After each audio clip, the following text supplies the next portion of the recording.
Good morning students.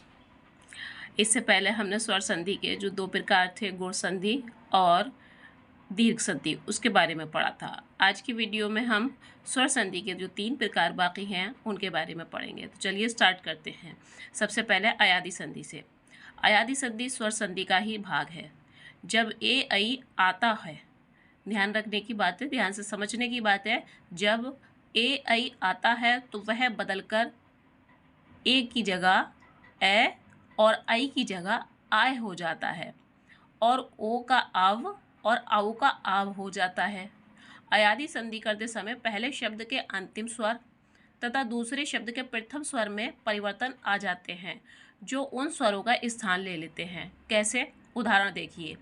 जे plus अ, तो जे के ऊपर जो मात्रा लगी हुई है वो ए की मात्रा लगी हुई है और उसके बाद जो दूसरा शब्द है, मतलब उसका पहला अक्षर सिर्फ आ ही है, तो इन दोनों को मिलाकर जे हो जाएगा। पिरले प्लस अ, पिरले, तो ला के ऊपर जो मात्रा लगी हुई है वह ए की मात्रा है और अ को मिलाकर पिरले हो गया, मतलब ए हो गया। अब आते हैं हम गई प्लस अन। इस पे ग पे जो लास्ट है वो आई की मात्रा लगी हुई है, तो हम यहाँ उसको आई को देखेंगे और फिर उसके बाद जो दूसरा शब्द है उसमें सबसे पहले छोटा आ आता है, तो इन दोनों को मिलाकर क्या हो जाएगा? आय, यानी गायन। अब आता है विधेय प्लस अक। तो इसका भी हम अंतिम शब्द के जो अक्षर है उसको देखेंगे और दूसरे शब्द का पहला अक्षर है उसको देखेंगे। इन दोनों को देखते हुए जो चेंजिंग आएगी वो आएगी विधेय प्लस अक को मिलाकर विधायक, यानी कि आई और अ को मिलाकर आय हो जाएगा, जिसको हम कहेंगे विधायक। द प्लस इनी, द इनी। भ प्लस अन, भवन। यहाँ पर ओ की मात्रा और अ को मिलाकर व बन गया, अव मतलब भवन। पव प्लस अन, यहाँ पर औ और छोटा आ को मिलाकर आव बन जाएगा, जिसे हम कहेंगे पावन। इसके बाद हम आगे पढ़ते हैं यण संधि के बारे में। यण संधि का पहला नियम ये है कि ई के आगे कोई असमान स्वर होने पर ई का या हो जाता है, यानी इन ई और बड़ी ई जो है इसके बाद कोई दूसरा स्वर जब आएगा तो वो बदलकर या हो जाएगा। छोटा ऊ और बड़े ऊ के आगे कोई असमान स्वर हो तो ऊ का वा हो जाता है, और ऋण के आगे कोई असमान स्वर हो तो ऋण का रा हो जाता है, उसे यण संधि कहते हैं। अब हम इसका उदाहरण देखते हैं। इसका उदाहरण इस प्रकार है, नि प्लस आय।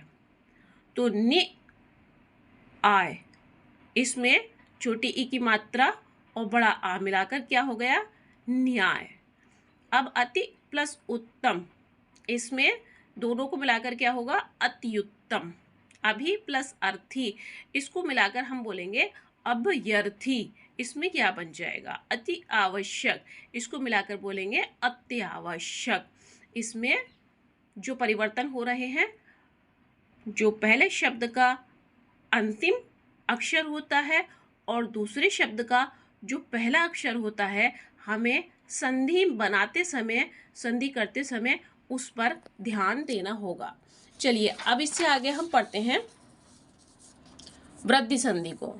तो वृद्धि संधि में यदि अ के साथ ए ऐ आए तो ऐ हो जाता है और ओ औ हो तो औ बन जाता है। इस प्रकार की संधि से बनने वाले शब्दों को वृद्धि संधि कहते हैं। उदाहरण के लिए मत प्लस एकता, ता में छोटा आ छुपा हुआ है और ये ए है, छोटी ए, जिसको हम बच्चों को बताते हैं कि ये छोटी ए है।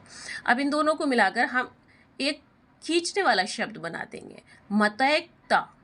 इसमें छोटा आ और ए दोनों मिलकर क्या हो गया? आई बन गए।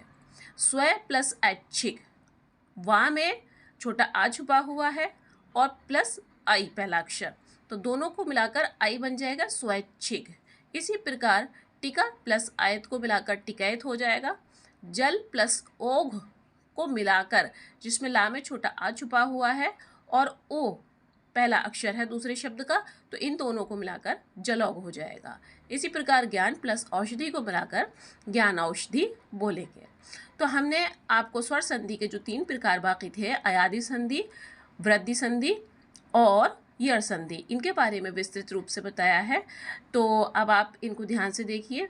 मेरी वीडियो अगर आपको पसंद आती है तो लाइक, शेयर, कमेंट्स ज़रूर करिएगा और सब्सक्राइब करना ना भूलें। तब तक के लिए अगली वीडियोज़ का इंतज़ार करें। Good luck, good bye.